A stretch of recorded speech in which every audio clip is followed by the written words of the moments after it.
गावाच्या चौपालवरती होती खूप मोठी चिंता पसरली होती. गौरीने परत ताडांच्या झाडांची राह दाखवली. गोड फळ आणि तिखट मसाल्यांचा झाला संगम. ताडच्या अनोख्या चाटने मनामध्ये केलं सगळ्यांच्या घर. मेल्यामध्ये जिंकून चमकली गावातली नई शान. मेहनत आणि अनोख्या विचाराने पुढे केलं सर्वांचं मान. दिवसाची सुरुवात होते गावाच्या चौपालमध्ये. वरती सूर्य खूप तेजीने चमकत होता. चौपालमध्ये लक्ष्मण आणि आशिष आणि काका बाकी सर्व गावातल्या लोकांसोबत एकत्र येतात. त्यांच्यासमोर एक बॅनर लागलं होतं. त्यावरती लिहिलं होतं, वार्षिक स्वाद मेला प्रतियोगिता.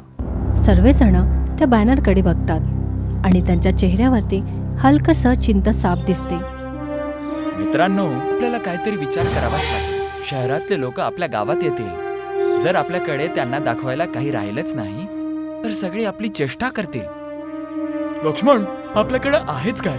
आपल्याकडे तर मोठे कारखाने सुद्धा नाहीये आणि खायला कोणती तरी गोष्ट पण नाहीये. मला तर वाटतं की आपल्याला यावेळी या प्रतियोगितामध्ये भागच नाही घेतलं पाहिजे. हारणं या दुनियात सोपं काम आहे, पण लक्षात ठेवा, निसर्गाने आपल्याला खूप गोष्टी दिल्या आहेत. फक्त आपले डोळे त्याला बघू नाही शकत आहेत. लक्ष्मण आणि आशिष चिंतेत दिसतात. त्यांना अजूनही गावातली इज्जतची चिंता वाटत होती. रात्रीच्या वेळेला लक्ष्मण आपल्या बाकड्यावरती बसला होता आणि फक्त खाली ताटाला बघत होता. खूप गंभीर विचारात बसला होता. तेवढ्यातच गौरी तिथे जेवण घेऊन येते आणि त्याच्याजवळ बसते. तुम्ही अजूनही त्या त्योहाराबद्दल विचार करताय? जेवण थंड होत आहे, थोडं खाऊन घ्या ना. गौरी, पूर्ण गावाची अपेक्षा आपल्यावर आहे. शहरातल्या लोकांना नवीन आणि वेगळ्या गोष्टी खूप आवडतात. आपल्याकडे फक्त हे जुने शेत आणि झाडं आहेत. त्याच्यात काय वेगळेपणा आहे? वेगळं पण गोष्टींमध्ये नाही तर त्यांना बनवण्यामध्ये असतं. उद्या तुम्ही आणि आशिष उत्तरच्या दिशेला जुन्या शेतात जावा. कदाचित तुम्हाला तिथे काही उत्तर मिळेल. लक्ष्मणला अजूनही या गोष्टीला घेऊन उलझलेला होता, पण गौरी अजूनही खूप विश्वासात होती. लक्ष्मण आपलं मन मारून मान्य करतो. इथेच ही रात्र संपून जाते.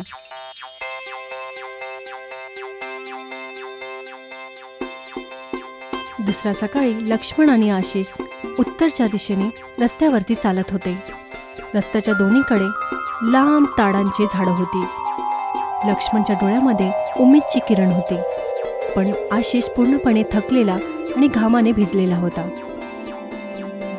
लक्ष्मण, आपण इकडं का आलोय? इथे तर फक्त उंच ताडीचे झाड आहेत. हे कोणत्याच कामाचे नाही आहे. तुमचे लाकडं सुद्धा एवढे मजबूत नसतात जेवढे सागवानचे असतात. गौरीने सांगितलं होतं की इकडे आपल्याला काहीतरी भेटेल. बघ, हे झाड आपल्या पूर्वजांच्या वेळीपासून इकडे आहे. ह्याच्याकडे लक्ष न देता हे आपल्याला फळ देतं. ह्याच्यात काहीतरी गोष्ट असेल ना.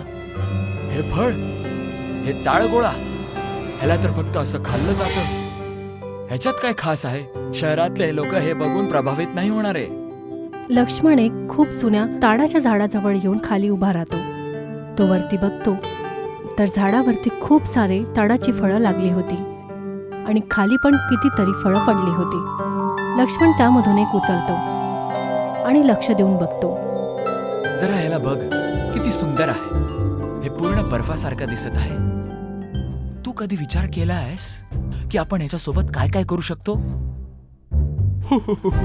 आपण याला खातो, अजून काय?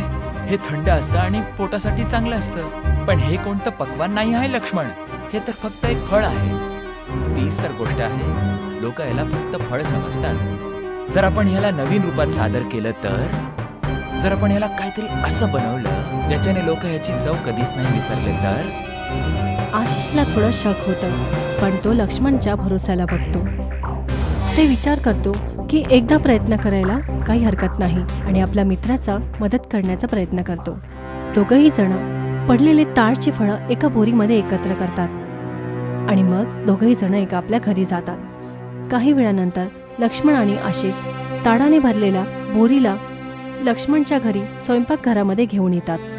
गौरीने आधीच त्या वाळवंट्यावरती काही मसाले तयार केले होते. तिथे काळं मीठ आणि सांडलेला मसाला आणि ताजे पुदिनाचे पानं ठेवले होते. तिघही जण एकत्र बसतात आणि एक एक करून ताडांच्या फळांना सोलायला चालू करतात. आशिष फळांना वरती भाग काढतो आणि लक्ष्मण आणि गौरी छोट्या छोट्या चाकूने आतमधल्या सफेद फळ बाहेर काढतात. त्यांना खूप सावधानाने सोलावं लागतं. जर वरती छिल्ली तशीच राहिली तर आतमधला स्वाद जरा कडू होऊ शकतं. दोघेही जण या गोष्टीवरती मान्यता देतात. तर तेवढ्यातच आशिषच्या मनामध्ये एक प्रश्न येतो. तुम्ही याच्यामध्ये मीठ आणि जिरा का टाकत आहेत? हे तर गोड फळ आहे, हे खराब नाही लागणार. हाच तर प्रयोग आहे, गोड आणि तिखटाचं मेळ. आपण याची चाट बनवूया, अशी चाट ज्याला कोणी पहिले चाखलीच नसेल. ते परत एकदा काम चालू करतात. लक्ष्मण ताडच्या फळांना छोट्या छोट्या तुकड्यामध्ये कापतो. गौरी त्यावरती मसाल्यांचं मिश्रण टाकते. फळ थोडं थोडं मसाल्यांचा रंग पकडतो आणि खूप स्वादिष्ट दिसतात.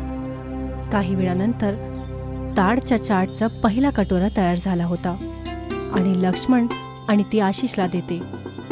सगळ्यात पहिले तर लक्ष्मणच खाईल, शेवटी हा त्याचाच विचार होता. ठीक आहे, देवाचं नाव घेऊन सुरू करूयात. लक्ष्मण एक घास घेतो आणि त्याला लगेचच खूप चांगलं वाटतं. त्याला बघून आशिषही एक घास घेतो आणि त्याला स्वाद त्याचं खूप आवडतं. त्याच्या चेहऱ्यावरती खूप चांगला आनंद होता. वाह, हे तर खूप मस्त झालंय.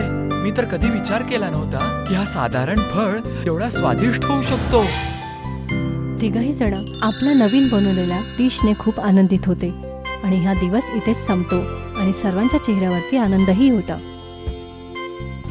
दुसऱ्या सकाळी लक्ष्मण आणि आशिष गावाच्या चौपालावरती आपला छोटासा ठेला घेऊन येतात. काकाही तिथे येतात आणि आजूबाजूचे काही लोकही एकत्र येतात. सर्वजण हे नवीन डिशला बघून थोडंसं शक करतात, पण त्यांच्या मनामध्ये जिज्ञासा पूर्ण होती. काका थोडेसे नाराज होते. तुम्ही लोकांनी निसर्गाची काय छेडछाड केलीये? ताडीच्या फळाला असं कोण खातं? काका, एकदा याला खाऊन पहा. आम्ही याच्यात काहीतरी नवीन टाकायचा प्रयत्न केला आहे. काका एक चम्मच उचलून थोडंसं घास घेतात, तर गावातली लोक चुपचाप त्यांना शांततेत बघतात. काही वेळानंतर काकाच्या चेहऱ्यावरती हैराणी दिसते. ते लगेचच परत एक घास घेतात.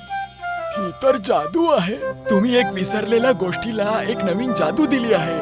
आपल्या गावाची ओळख आता हेच बनेल. गावातली लोक खुश होऊन मोठमोठ्याने टाळ्या वाजवतात. सर्वांना हे सगळं डिश एकदा ट्राय करायचं असतं. लक्ष्मण आणि आशिष समजून घेतात की त्यांना आता अजून फळ आणि एक मोठ्या योजनेची गरज आहे. दुसऱ्या सकाळी ताडच्या चाटची खबर पूर्ण गावामध्ये पसरते. आता कोणीही चिंतेत नाही दिसत. सर्वांना लक्ष्मण आणि आशिषच्या योजनेवरती भरोसा होता आणि सर्वजण त्याची मदत करायला येतात. आता ते फक्त पडलेलेच फळ नाही, तर वरती असलेले ताडाच्या झाडांवरनं चांगली फळंही तोडतात. लक्ष्मण आणि आशिषही त्यांच्या सोबत मिळून काम करतात. लक्ष्मण, बघ, आज कोणी पण दुखी नाही आहे. सगळे आपलं काम करत आहेत. मला वाटत आहे की आपण उत्सवाच्या आधीच विजयी पावला आहे. बरोबर बोलतोयस तू. जेव्हा लोक सोबत मिळून काम करतात ना, तेव्हा अवघडातलं अवघड गोष्ट पण आरामात होऊन जाते. आपल्याला फक्त एक दिशेची गरज होती. सर्वजण मिळून काम करत असतात. युवा लोक झाडावरनं फळ तोडतात, तर वयस्कर लोक फळांना चिरतात आणि त्यांच्या आतमधला गुदा बाहेर काढतात. दिवस असाच संपत चालले होते, पण काम नाही थांबत. सर्वजण आपापल्या कामामध्ये लागले होते. आता सर्व तयारीही झाली होती आणि आता सर्व काही एकत्र करण्याचा दिवस आला होता. आपल्याला सफाईचं पूर्णपणे लक्ष ठेवावं लागेल. शहरातली लोक सफाईला खूप महत्त्व देतात आणि लक्षात ठेवा, प्रेमाने बनवलेलं प्रत्येक जेवण खूप जास्त स्वाद देतं. बरोबर गौरी, हा आपल्या गावाचा बक्षीस असेल. सर्वजण ह्या गोष्टीला मान्यता देतात आणि ते आता तयार केलेल्या प्रत्येक गोष्टींना सांभाळून ठेवायला चालू करतात. काही सामानांना मलमलच्या बोरीमध्ये ठेवलं जातं आणि ताडच्या तुकड्यांना मातीच्या भांड्यांमध्ये ठेवलं जातं, कारण ते जास्त ताजं आणि रसदार बनून राहतील. आणि अशी रात्रही संपून जाते.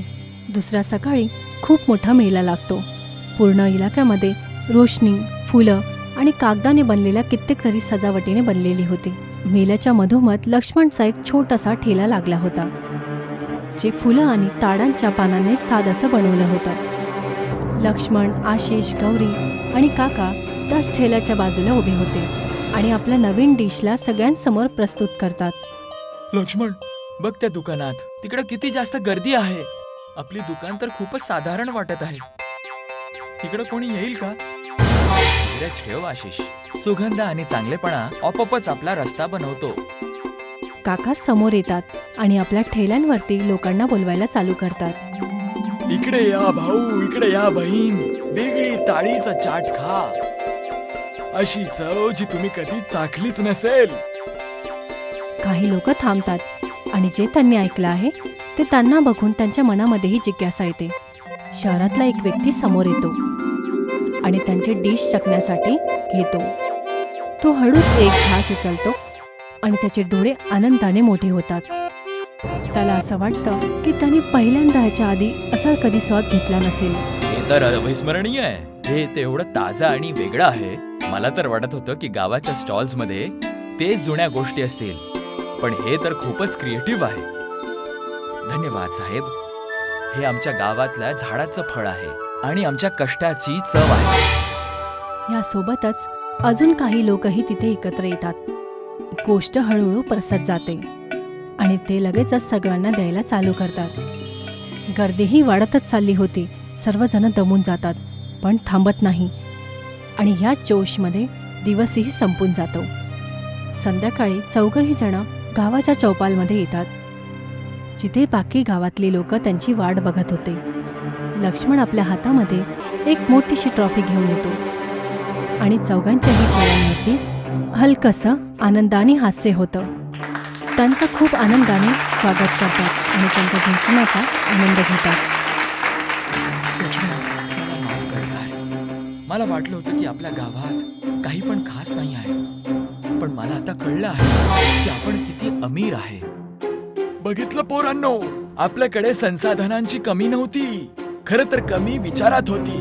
लक्ष्मण आणि गौरीने आपल्याला आपली मातीची किंमत समजवली. हा फक्त आमचा विजय नाहीये काका, हा पूर्ण गावाचा विजय आहे. आम्ही सोबत मिळून काम केलं आणि एकामेकांवर भरोसा ठेवला. हाच सगळ्यात मोठा फळ आहे. आणि सगळ्यात मोठी गोष्ट ही आहे, आणि आता आपल्या ताडांच्या झाडांना कोणी आता बेकार नाही बोलणार. हे आता आपली ओळख आहेत. सर्वजण या गोष्टींवरती मान्यता देतात आणि इथेच हा दिवसही संपून जातो. काही दिवसानंतर लक्ष्मण आपल्या घरासमोर एक पक्का ठेला लावतो. तो तेच साधारण ताडची चाट गावातल्या लोकांना देतो. आता ही चाट सगळ्यांची पसंदीदा बनली होती आणि सर्वजण त्याला आनंदाने खातात आणि यासोबतच ही गोष्टही इथे संपून जाते.